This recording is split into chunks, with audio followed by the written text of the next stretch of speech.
বাংলাদেশে জাতীয় নির্বাচনে পিআর পদ্ধতি নিয়ে অনেকেই অনেক কথা বলেছেন। আমিও এর আগে সংক্ষেপে কিছু কথা তুলে ধরেছি।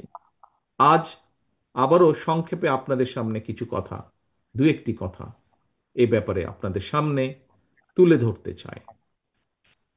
প্রিয় সম্মানিত উপস্থিতিবৃন্দ, আমরা জানি বিশ্বের অনেক দেশেই হয়তো নির্বাচনে পিআর পদ্ধতি রয়েছে, তবে বাংলাদেশের আর্থ সামাজিক ভৌগোলিক রাজনৈতিক পরিস্থিতিতে পিআর পদ্ধতিতে নির্বাচনের জন্য এখনো উপযোগী নয় বলেই আমরা কম বেশি মনে করি।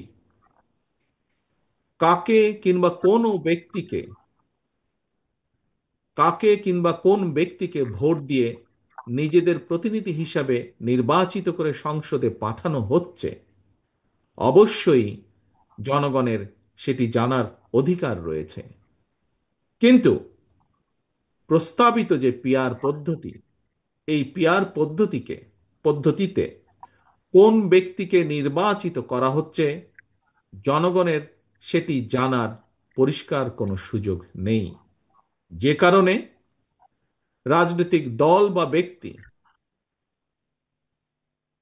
বা যে কোনো রাজনৈতিক দল বা ব্যক্তি জাতীয় সংসদে কিংবা সরকারে প্রতিনিধিত্ব করতে চাইলে অবশ্যই তাদেরকে জনগণের মুখোমুখি হয়ে জনগণের আস্থা বিশ্বাস অর্জনের মাধ্যমে জনগণের রায় অর্জন করা জরুরি।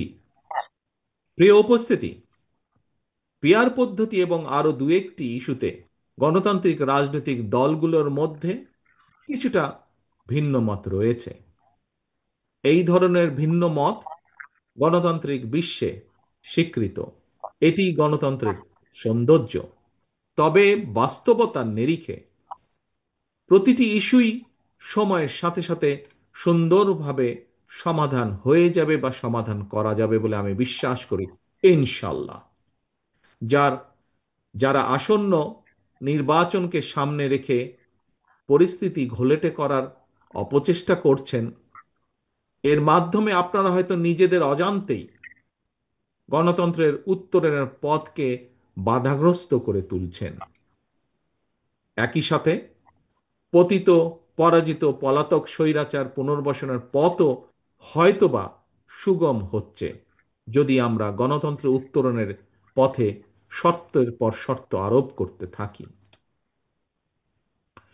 প্রিয় উপস্থিতিবৃন্দ, সম্মানিত ভাই ও বোনেরা, গণতান্ত্রিক আন্দোলনের সহযোদ্ধাদের প্রতি আমার বিনীত আহ্বান, গণতান্ত্রিক রাজনৈতিক দলগুলোর নিজেদের মধ্যকার বিরোধ এমন পর্যায়ে নেওয়া উচিত হবে না যেই বিরোধকে পুঁজি করে পরাজিত ফ্যাসিবাদ নিজেদের অপকর্মগুলোকে জাস্টিফাই করার সুযোগ নিতে পারে।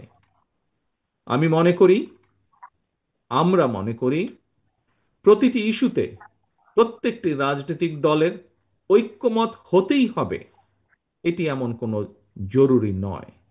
তবে অবশ্যই অবশ্যই স্বৈরাচার পলাতক স্বৈরাচার বা ফ্যাসিবাদের যে পলাতক স্বৈরাচার বা যে পলাতক ফ্যাসিবাদ, তাদের পুনর্বাসন ঠেকানো কিংবা দেশকে তাবেদার মুক্ত রাখার মতন স্বাধীনতা, সার্বভৌমত্ব এবং জাতীয় স্বার্থ সংশ্লিষ্ট ইস্যুগুলোতে অবশ্যই ঐক্যমত এবং ঐক্যবদ্ধ থাকা অত্যন্ত জরুরি।